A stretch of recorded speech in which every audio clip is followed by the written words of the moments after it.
Hello and welcome back. In the previous video, we talked about how to create a new project file or a new family file, right? So this is the continuation of the previous video, right? So to create a new project, I'll go to model, underneath models, I'll click new.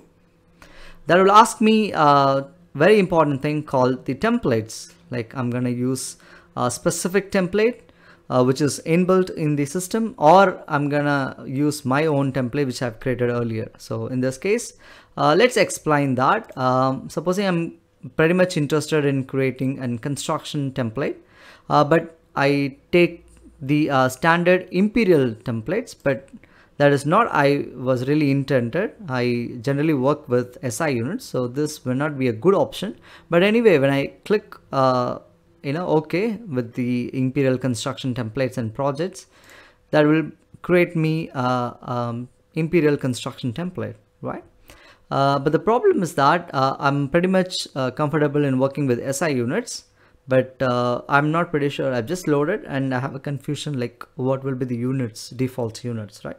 To check that, you can press U and N. So it is not like U N together. It is like you press U, the keyboard letter U, and then press N. So which means it stands for project units, and you get this dialog box, and you can see that I have chosen imperial units, so that's why everything is in terms of foot, then pound, and miles per hour, and so on, right? So this is a pretty common thing. And electrical thing, it is pretty much in kind of an SI combined with the the FPS system. You can see British thermal unit, right, and so on. And you can see energy, HVAC, you can even see square foot, and so on, right?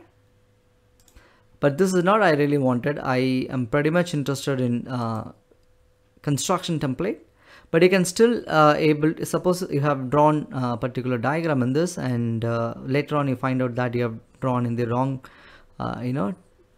template, specifically wrong standard template, say imperial template. What you can do is you can change the particular thing. Say for example, if length is a predominant factor in my drawing, I'll go to length, I'll just click this, and then I can change it to centimeters or decimeters, or even meters and millimeters. Say I'm pretty much interested in working with millimeters, so as soon as I change that, the other components gets varied, like how much decimal places you need. I generally keep 1 decimal, but generally we'll round up to the nearest decimal, and then symbols in terms of mm, or leave it as such, something like that, right?